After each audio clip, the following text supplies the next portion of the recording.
waterways and other. Sorry, could you say that again? The plastic that enters our waterways and other animals eat it that we also eat. Yeah, so next up is stuff like rainwater runoff carries these plastics from the land into our aquatic environments.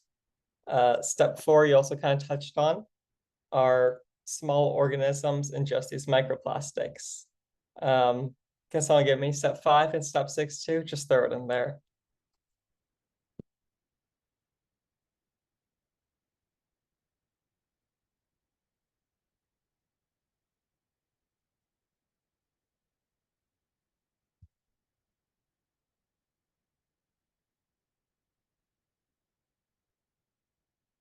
Nikita? Bigger organisms will eat the smaller organisms with the microplastics in them. Yeah, so that's called bioaccumulation, as bigger organisms keep eating their prey, which already has microplastics in it. And then we get higher and higher concentrations as we move up the food chain.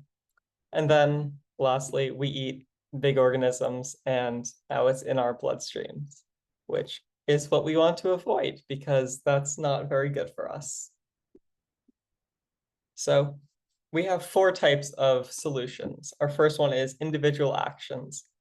These are things that you as an individual person can do right now. So this is something that you can change in your behavior, the way you shop, the way you recycle, anything like that. It's very small scale. It's just you doing this, but that means it's easy to implement and there's nothing stopping you from starting right now. Does anyone have ideas of individual actions that people in their communities are doing?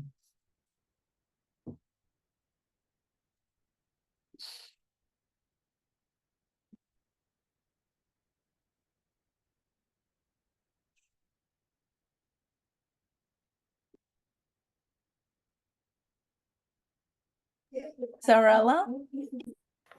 I have one community member that's been doing a lot of like buying other materials instead of plastic, like beeswax wraps to keep their food together instead of cling wrap. Yeah, that's a great one.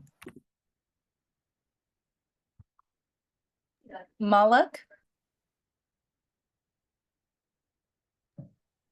Okay, just for example, yesterday I was on the beach with my friends. So after we had our lunch and we finished everything, we started collecting the trash. I mean, we didn't left anything behind.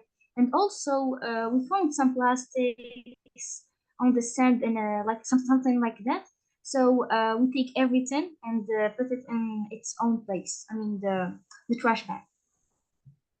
Yeah, so stuff like small cleanups like that. That's another individual action. That one's really good too. Can we get a few more? Anvi, Veronica, and Sarah in that order.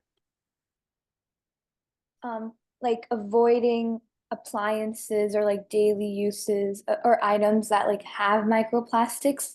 So maybe like even shampoos or just researching like what's in, like maybe even in makeup, like researching what's in our products before actually buying them.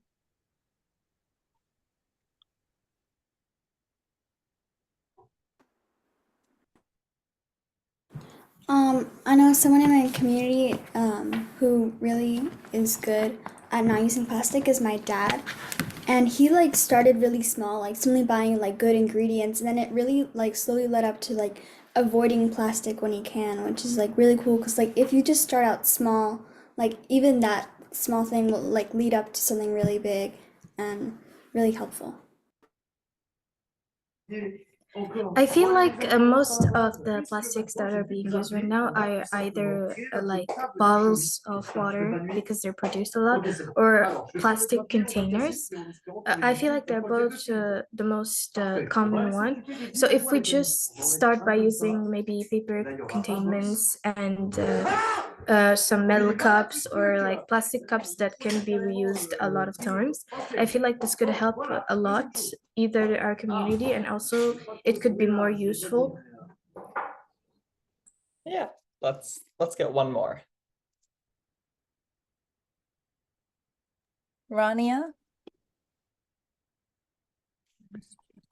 You can use plastic many times. Don't use it like once and throw it away. That can help uh, in uh, in reducing the amount of plastic trash. Yeah. So these are all, a lot of those are consumer choices, like what you buy, because we all use products in our day-to-day lives. So if you think, how can I change my behavior as a consumer? You can change your individual impact quite a bit. These are some examples I gave. I think all of them have been mentioned, which is quite nice. Next type of solution is going to be technology. So these are tools that are developed and implemented in your community that either help mitigate plastic pollution or remove existing plastic pollution. Generally, these focus on larger plastics just because they're easier to catch, and microplastics are so small that cleaning them up requires much more effort and gets much more expensive. Does anyone want to give me some technology solutions in their communities? And this time, throw in where you're from too. Probably should have done that the first time too, but just so we get an idea where in the world you're from.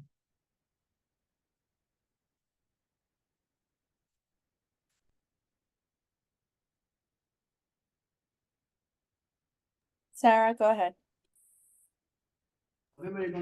Okay, so I'm from Agadir in Morocco, and I once was a guest at kind of like a big talk about microplastics. It was a school thing. So they showed us a lot of statistics and a lot of charts declaring how much plastic we use.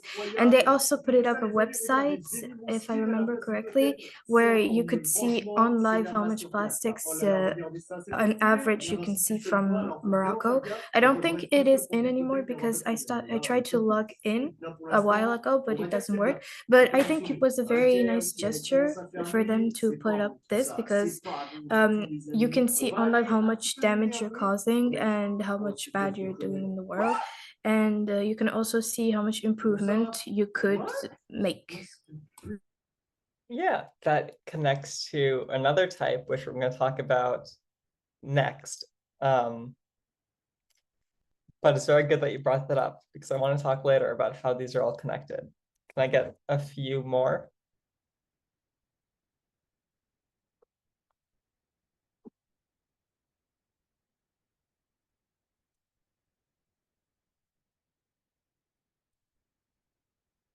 We don't have more hands raised, but please also feel free to use the chat if you guys are more comfortable. Yeah, okay, there's Malak. Well, again, as I already said, in Agadir here we have a beach, a beautiful beach. So the people here like care too much about it. So they organize some beach cleanups. Activities to remove plastic waste from coastal areas also, and it also prevents breaking down of the microplastics. Right. Hey, and if anyone's putting answers in the chat, could you read those out to me just so I can get a sense of what's going on in there? There is one from Debellis. Basically, for us girls, we tend to buy makeup and skincare products that are filled with microplastics, so not buying from them will reduce demand. Show that they're not produced or sold again.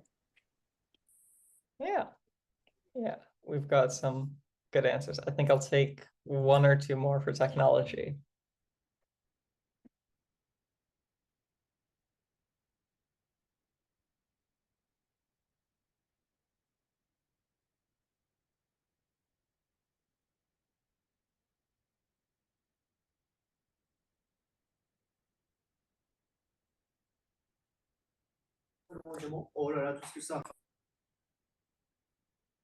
Anyone? Malik and Sarah, did you raise your hands again? Or is that from the prior? Go ahead if you have comments. I do have another comment. I'd just like to talk a little bit about our marketing kind of point, if you know what I'm getting here and there. If you actually care about microplastics as a company, I feel like you'd get a lot more, how do you say this? You'd get a lot more people that would search and invest and look for your company and look for your products more than somebody who doesn't care, like a company who doesn't have to do anything with the plastic care and plastic awareness. I feel like they'd be more powerful than a company that doesn't care about it. That's on a marketing standpoint, but I just feel like if we have had more big companies that would care about microplastics and what they're doing to our world, I feel like they'll have a lot more interest, if you know what I mean. Right. Related to that point, last year I did a project. If you look at a lot of big companies, their websites will often have a sustainability page where you can read what they're doing regarding their carbon emissions, plastic pollution, stuff like that. And we were talking about consumer choice. It's a good idea to click through those websites and see, do they try to use less plastic? Do they minimize their greenhouse gas emissions? So all of that companies will like to show off if they have something really cool, so they'll put it on their website. Let's move on. Here are some ideas I had. Stuff like trash nets. Those are going to stop your trash from getting into water. Same thing with curb inlets. Stuff like skimming vessels will take plastics off the top of the water.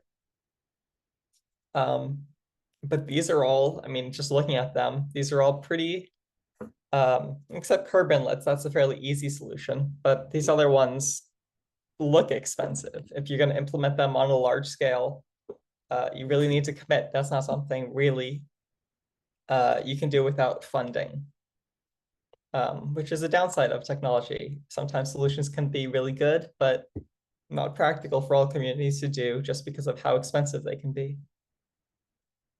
But just because they're expensive, we can find workarounds and we can make alternatives that do the same thing, but cheaper, easier. So that's something to keep in mind. Next, we're going to talk about policy. So policy is talking about rules and regulations that are made. Generally, when people say policy, you think of like your country's laws, but that doesn't really need to be the only policies. My high school banned bringing in plastic water bottles. And because of that, all 1,000 people in my school had reusable bottles. So that one policy on a very small level had a larger impact. These kind of policies can affect primary and secondary microplastics before and after their use. So depending on how big the rule is, the jurisdiction, it can apply to producers or consumers, and it can hit really any point in that 6-step process. Does anyone want to give me some local policies?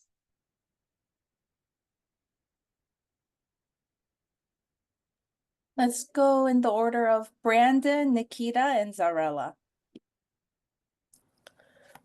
So I live in New Jersey.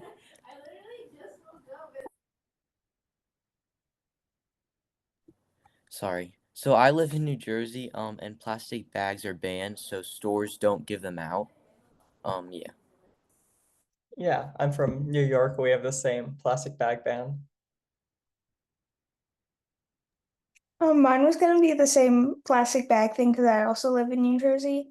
But I guess I could in my school, instead of selling like plastic water bottles in our like we call it a snack bar, they sell like it's like kind of like metal reusable water bottles, so like you can reuse them multiple times and keep on bringing them back, which is cool. I live in New York, and actually one of like the people that I work with in my community has been trying to push for a statewide ban on plastic and plastic water bottles. And they've been lobbying a lot in Albany, which is really cool. And it kind of fell through, but they're going to keep trying for like the next round of voting. Yeah, a lot of policy that happens on bigger scale. It can seem like we can't do that because that's something governments need to do, but lobbying is a good way that you can affect policy changes. And even if you're in high school or middle school, you can still have an impact on policies, if only on a smaller level, but that's still going to affect your whole community.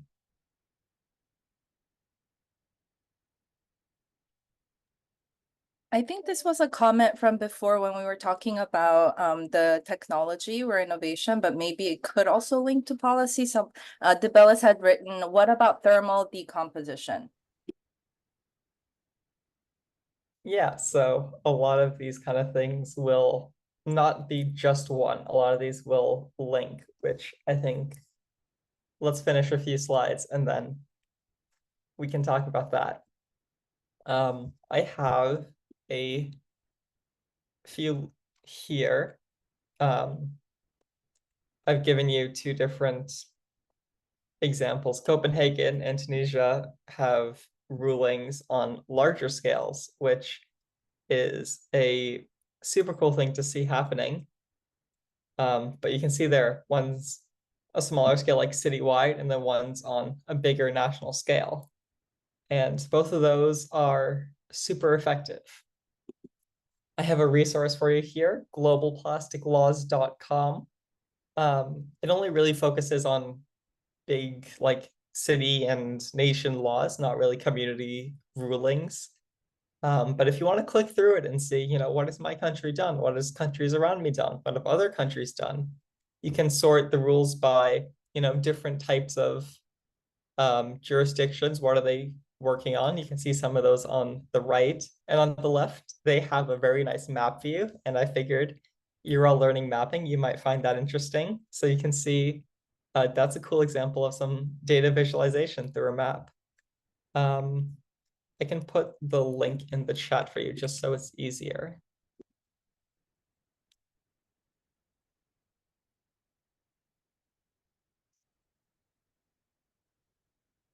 There. If you want to click through that, it is incredibly interesting.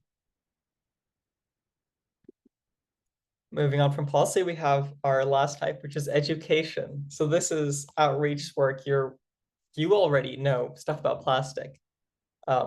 With this, you're trying to get other people to know so they can make the same changes and have the same awareness of this that you do. This is something that you individually can do very easily on a smaller scale. And then as you work up, it can be a bit harder, but you can still raise awareness. You can still make other people knowledgeable about these issues so that they know that they also need to change their behaviors. Do we have examples? Anyone want to share?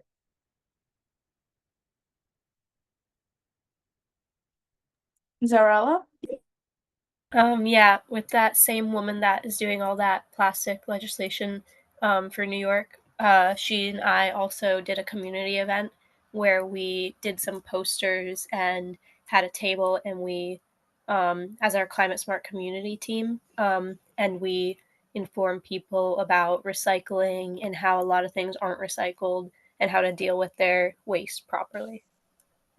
I really hoped you would bring that up because that is an awesome way to show that stuff like this, education and policy, they can be connected. Doing one is doing another. Same thing with you know, education and individual actions. All of these are connected, and thinking about how your action fits into these different types can help you plan things out in a way that has a bigger impact.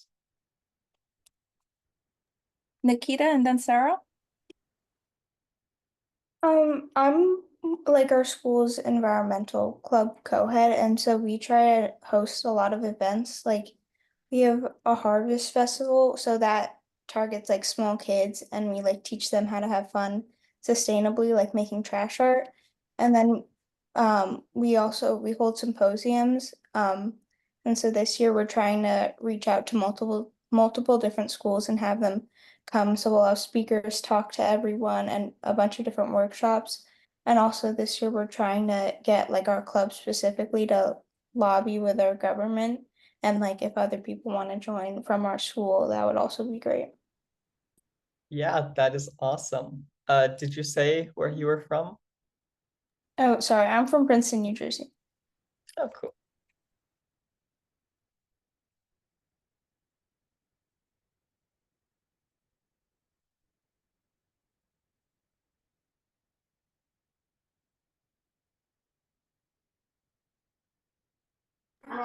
Sorry.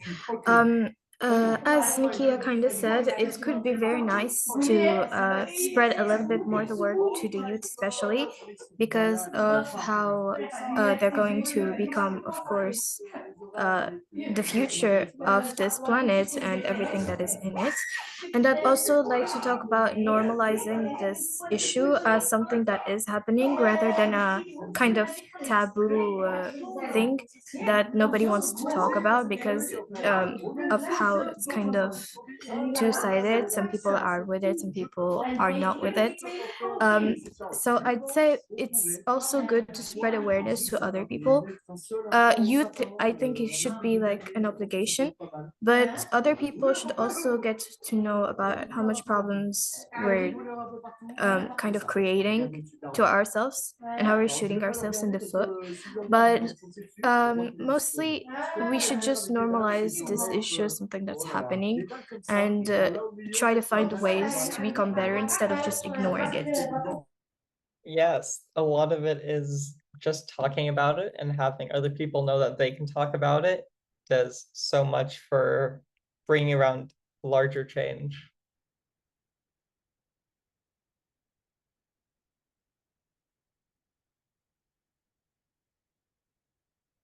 Let's take one or two more if we have hands.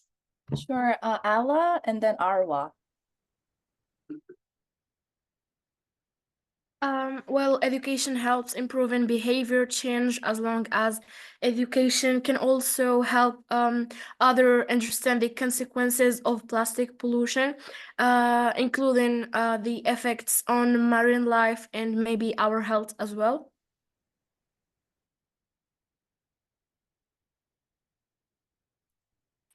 Let's get one more. So there are several solutions for like plastic waste and education. Like we can integrate some lessons about the bad impact of plastic waste in our environment. Also, we can do some like competitions of volunteer to clean up beaches and so on.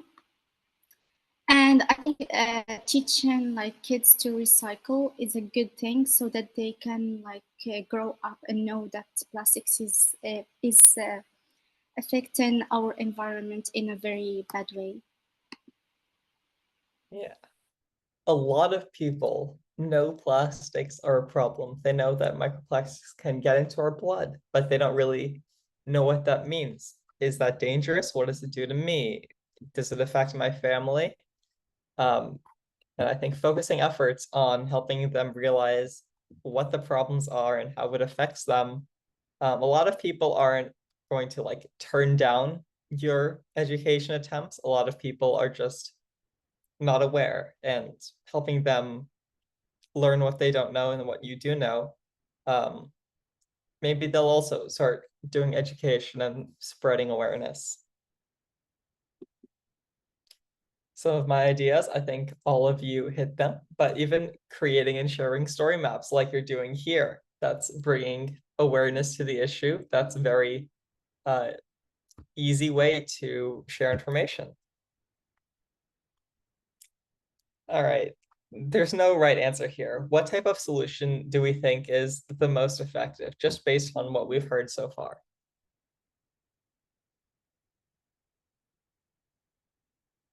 You can put this in the chat if we just want to do quick one-word answers.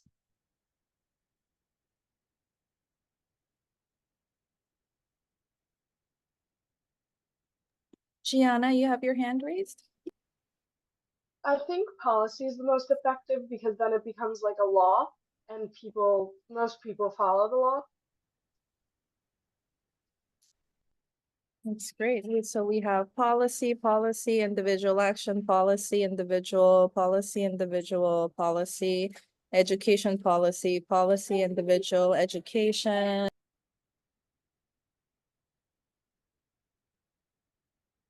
Yeah, I'm seeing a lot of different answers in the chat. Can we get, if we have hands raised, can we get a few of those voices?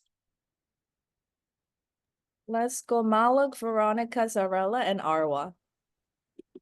Well, I think that individual actions are the most effective because if we started by ourselves, we are going to be like so much organized, and everything will go.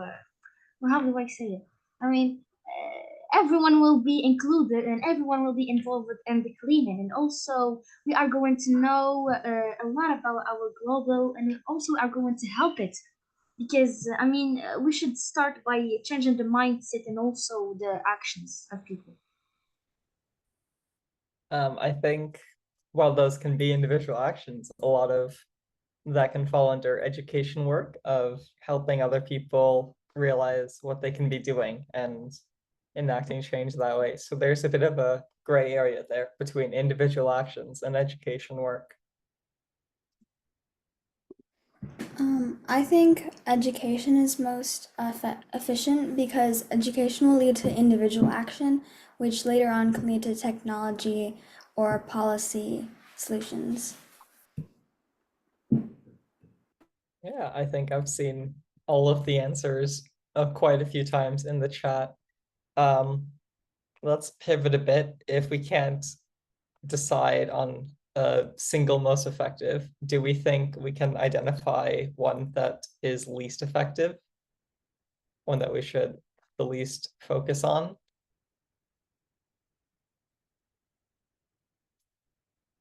This one might be a bit of a tough question.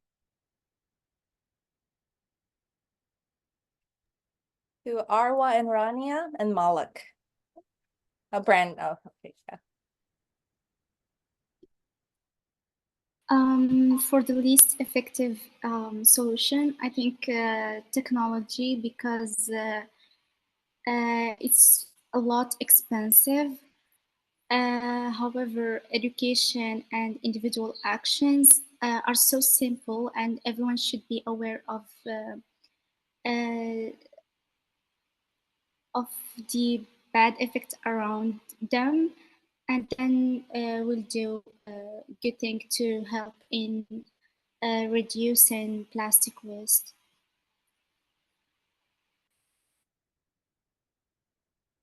Yeah, I think I can also fall in that gray area between individual actions and education work. I'm seeing quite a few say technology in the chat, which is a pretty good answer because a lot of the times it can be too expensive, and putting effort into developing these technologies that are a bit too pricey to be implemented on a large scale can be a bit of a misused resources.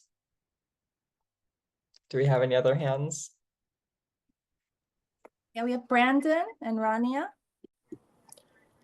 I think it could be technology, definitely because of the effort you have to put in, but also education, depending on your audience, because I feel like people can be educated, but some people may not do anything with what they've learned, if that makes sense.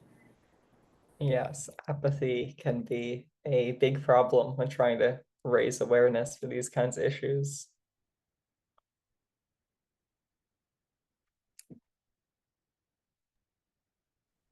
Personally, I think that technology is the least effective solution since it's expensive to implement and maintain. And I think sometimes technologies cannot address all the sources.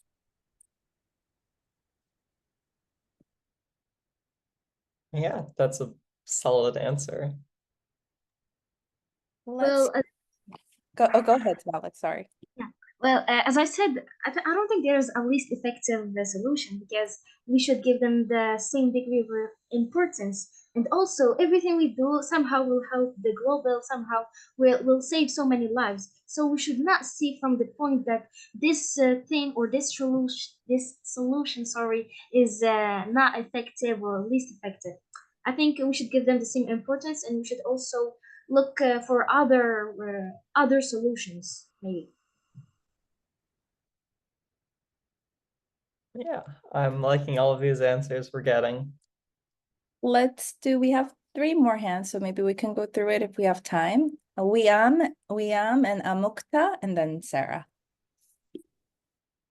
Yeah, so I guess that there's not an one and only solution, since all of them, like, one leads to another. I guess that education will make people more aware um, to the policy that the government says and stuff, and then the education and the awareness will lead to the individual actions, so people will have that will to act and do something for the environment, when like find a solution for that problem. And then also technology is like something that is going to help from now on, since everything is leaning on technology right now.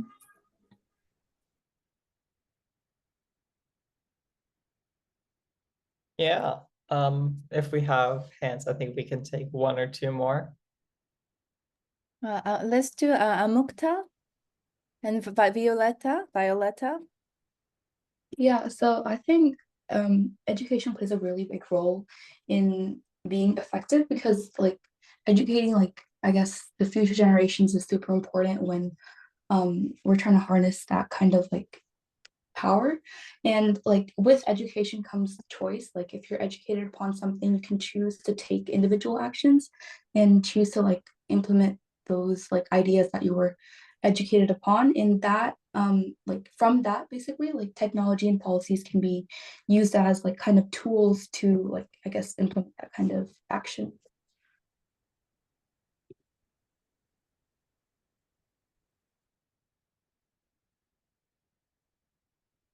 Violetta.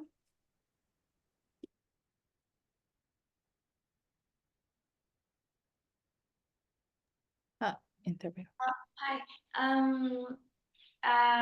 Well, we believe that the most effective solution is education, because it is through education that will generate change for current and future generations.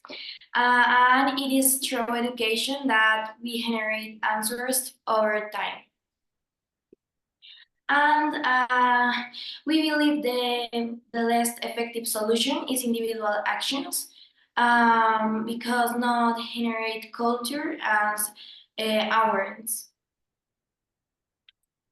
Yeah, I think we've heard a lot of good answers for technology, but I think ultimately that's a pretty good answer. I think individual actions might be the least effective.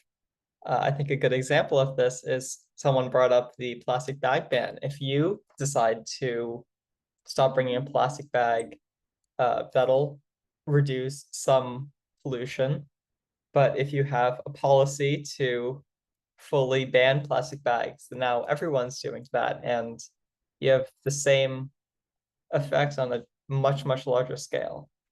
That's not to say that you can't do anything, that individual actions don't matter. But if you focus your efforts on change on a wider scale than just yourself, if you focus on community instead, I think you'll have a much bigger impact. I really liked that discussion. I think we had a ton of great answers in every direction. We're going to have a breakout room activity. We're just going to have you talk amongst each other. So we're going to develop an action plan. So what an action plan is we're going to talk about what can we do and what steps do we need to take to achieve this goal. So amongst yourselves, you're going to think about what your communities need. You're going to share a bit about each other, about where you live, what your communities are already doing, stuff we've already been talking about, but now just sharing with each other in a bit of a smaller environment so you can get a longer discussion going. We're going to focus on what we can do, what you as a person right now can do, because a lot of time technology stuff is, it's cool, it can have impacts, but it's a bit hard for high schoolers to innovate technology. So we're going to focus on what can you do right now. And we're going to focus on solutions beyond just ourselves, beyond just I can recycle. We could maybe say I could educate people and have a community recycling event. So we're going to focus on technology, policy, or education solutions that you could do right now. I have some questions here just to get your conversation going. If you want to come up with a solution that you can implement, let's think about what are the drawbacks, what are the benefits of the solution, where is it weak, where is it strong. We should think about who is our solution affecting and how would we implement this. Does that make sense to everyone?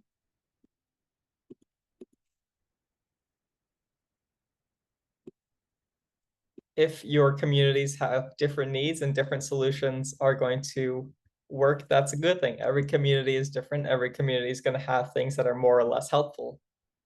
So in your little groups, think about that. Think about why is our community different and what solutions would help each of us. I'm going to get you split up.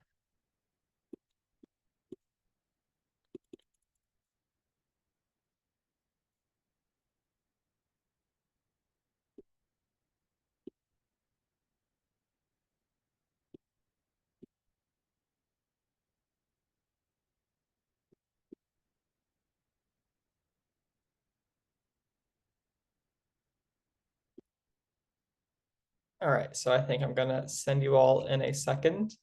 You'll have a while to talk. If you finish this, you can just continue the conversation we were just having, because I think a lot of you had really, really good points and we had a lot of different answers. So if you want to discuss why you think a certain way with your group members who might think the other way, that's a great conversation to have. I'll be bouncing around. Crow, just for the time check, should we ask everyone to come back in 10 minutes for like a big group debrief? Yeah, I think I'll bring you all back around 10, and then we can spend our last 10, 15 minutes sharing what our conversations were. Great.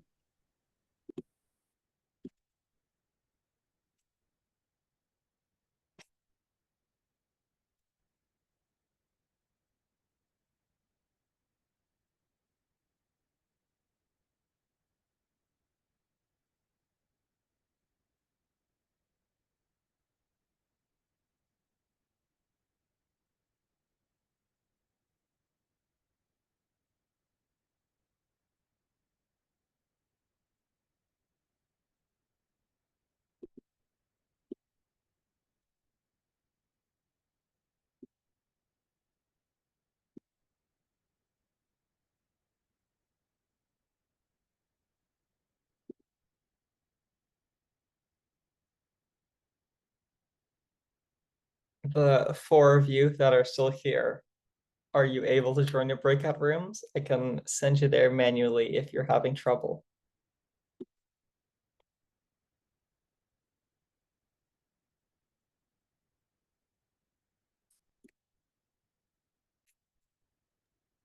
And then Crow, once everyone's in the room, I'll broadcast the questions. I'll copy paste so that they could see it from their rooms, your questions.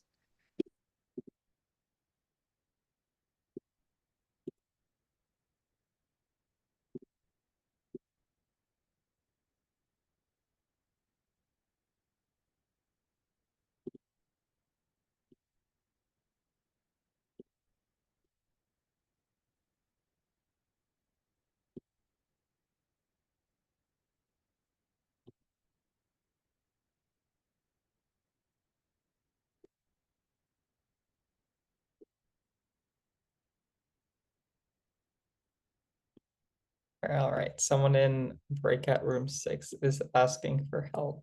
I'm gonna go fix that. I think we have one person who is still in this room. Okay, Could you one can, of you help them? yeah, Crew, go ahead to the room where they're asking for help and I'll help Skylar. All right, awesome. Thank you. Sure. Hi, Skylar. Can you hear me? Do you need to be placed in a room?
I got disconnected.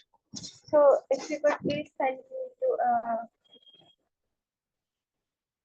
Sorry, Rishita, which room number were you in?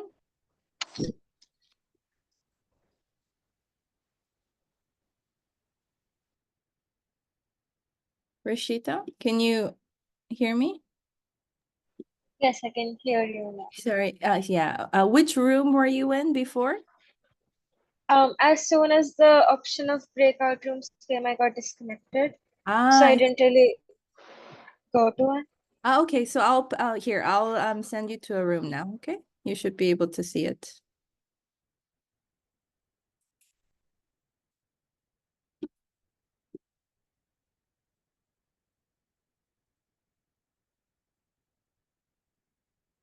Oluwabunmi, is that how? I'm sorry if I mispronounce your name.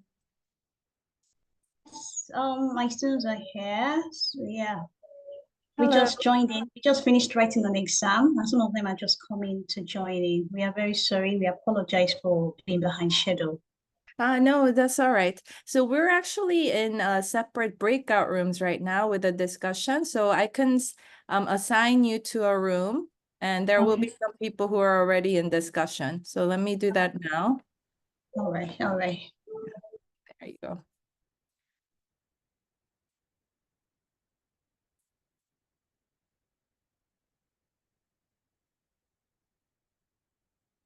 And Salma, can you hear me? Yeah, I was in the break room with my other with the others, and nobody was really speaking. It was just pure silence. Oh, which room was that? I think it was room 1, if I wasn't mistaken. Okay. Here, so let me send you to this other room. Let's see if if I can send you to this other room, okay? Yeah, that would be great. Thank you. Go ahead. Yeah.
Hi, Heba. Thanks for joining. I don't know if you were disconnected, but we are in a breakout rooms right now. So we just have a few more minutes and then we'll be bringing people back. So let me send you to a breakout room that you can join.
All the rooms have closed, so they should be back.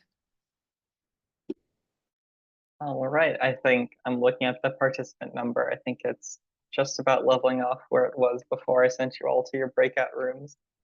I heard some very, very fun discussions. Does anyone want to share what their group was thinking so we can have a larger conversation here?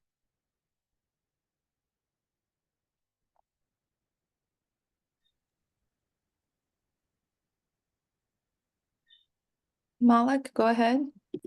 Yeah, we had a great discussion. We've actually talked about so much solutions, including technology, individual actions, and also we've talked about how the environment, no, how sorry, how the government is he knows that the problem is here, but they still not taking actions, or I mean, yeah, they are not thinking about the plastic. I mean, that the plastic is the main issue.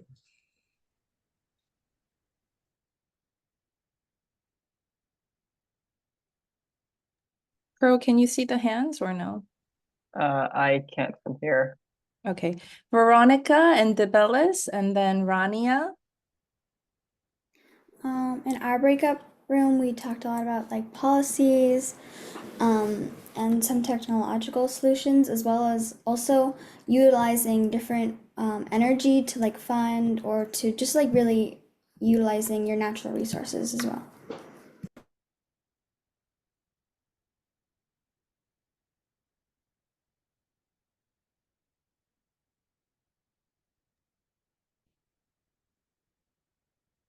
Debellis, go ahead. Yes, so we did cover a lot in the discussion. So we talked about the education in both Morocco and India, and we talked about how we couldn't, for example, here in Morocco, have this opportunity to, for example, go clean the beaches, or having clubs that talk about how important is the environment actually. And we talked about how the environment police didn't do her work when we saw, for example, people throwing the trash and plastic out of cars windows, and they didn't really care about it. So we talked how they should really start taking things seriously in the future. And we talked about how technology is really pricey for, for example, for African countries, and even for other countries like the US. They are still trying to implement that, but it's getting slower and slower because it's expensive.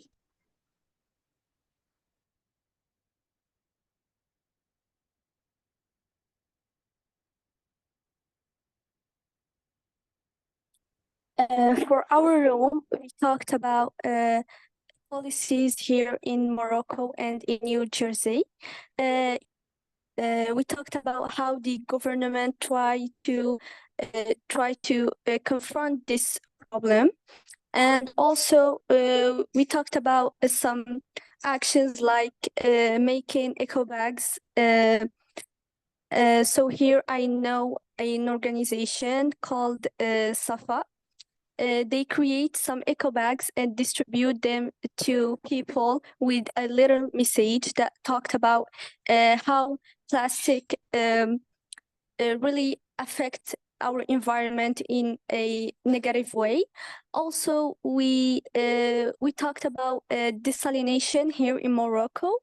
How can we improve it and make it more efficient by empowering it with solar energy, and also by adding some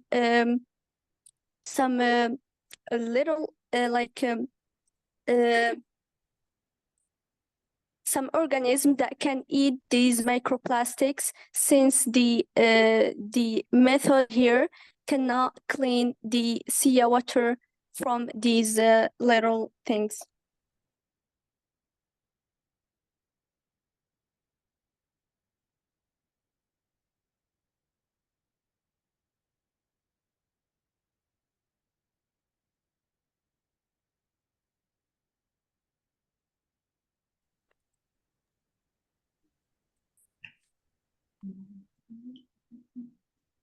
I think we have our order in the chat. So I think Aryan, if you're next.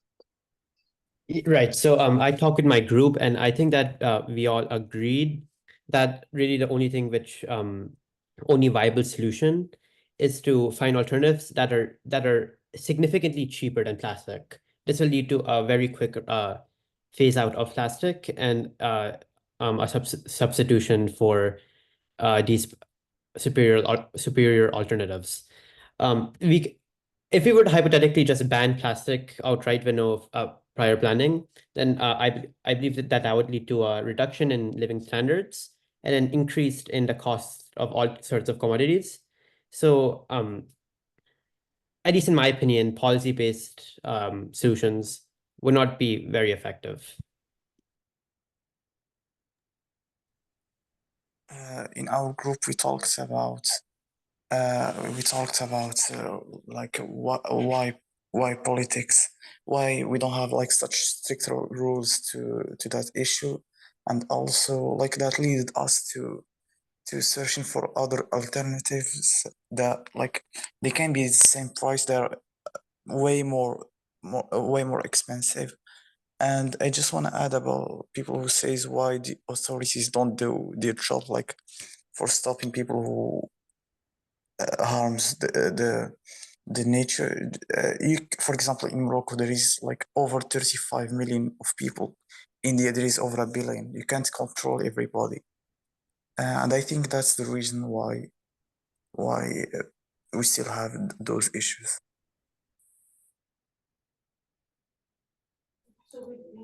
So personally, I talked about working with my community because most of the people that I was paired with were actually from the same city and the same school that I'm from. So it was very helpful to kind of get some solutions that could actually help our own little community. We talked about scattering pamphlets and flyers around the school and maybe around our neighborhoods. And we also talked about talking a little bit to our maybe professors or even the school headmaster about working for a little bit of an activity around our school. We also talked about how if we could spread more awareness about microplastics and what they're kind of doing to our society and our community. And I think that's it. The only thing I'd say is most important is to spread a lot of awareness, because as a high schooler, you really don't have as much power as any big society or company. So if you could spread a little bit of awareness with your own people, I think it could be a great start. Yeah, that was a lot of really good points.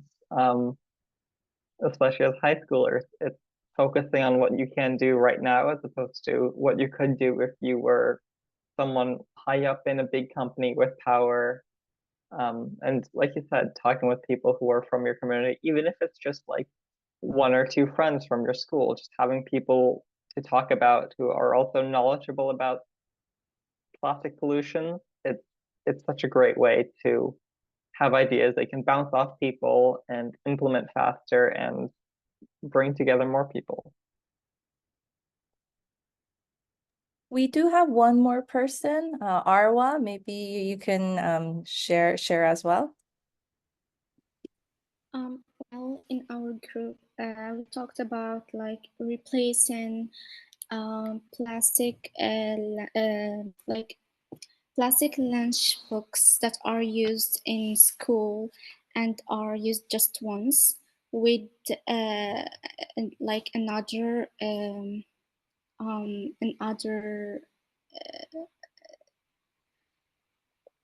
with something more good for the environment, because usually like those books that are used once, they are usually like thrown, and they give a bad effect on the environment. Also, it will not it's not even pricey, so it's affordable, and it's easy to switch from like plastic lunchbox that are used once to the other one. Yeah. I think those are some great answers. I heard some great things in the breakout room. I think if we want to continue this conversation, we can do that on Google Classroom. I think I can set up somewhere for us to continue this conversation if anyone has more ideas to share.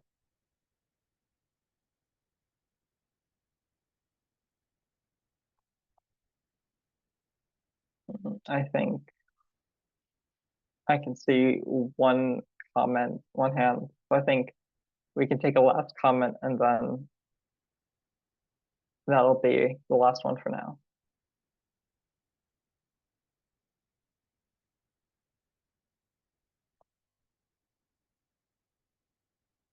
So we talked about educating the kids in school and advising people when they are doing something wrong and showing them what they need to do, what's the right thing to do, and as well as boycotting the brands that use toxic materials. Thank you. Yeah, thank you. Thank all of you for such a great discussion. I think I heard some really cool thoughts that I think I want to sit on for a while. I think I'm gonna turn over to Hayne and Miriam for any closing comments. There's stuff to look forward to for next time. If they don't have anything, I think I can let you go 2 minutes early. Thanks so much, Crow. Thank you everyone for all your participation and really taking this time to think about your own communities and then collectively thinking of solutions. We really wanted to have enough time this year in this year's program to give you time for that. And I think it's really, really amazing and we're impressed, me and all of my colleagues, with how much you're sharing and how thoughtful you are. As you share your ideas and your potential solutions. So we also hope that you're taking all of these discussions and maybe finding ways to incorporate them into your story maps and your final projects, right? Because we want all these great ideas not to just stay as ideas, but I think something that we had talked about in the beginning of this program is how do we take all these great ideas and make it into something that is actionable, right? Something that is real for us. So I think that is something maybe good to have in the back of your mind as the weeks go and as you continue to discuss and get more ArcGIS story maps, all that data knowledge along with the speakers that are coming in. We hope you are kind of pulling your thoughts together for a fuller picture and for your bigger project. So we'll meet same time on Wednesday. So please do join. We have our data team, Mariam and Ella, sharing their expertise once again with us on the mapping, which is so critical for us discussing these issues that are, very specific to different cities, different regions. We all have different challenges, right? So let's keep that conversation going. So please do join back on Wednesday, same time. And then, yeah, we'll look forward to seeing you on Wednesday. We'll stay connected. Thank you, everyone. Thank you. Thank you. Goodbye. Bye, everyone. Goodbye. Thank you. Have a nice day. Thank you. Thank you. Have a nice day. Have a nice day. Bye. Bye.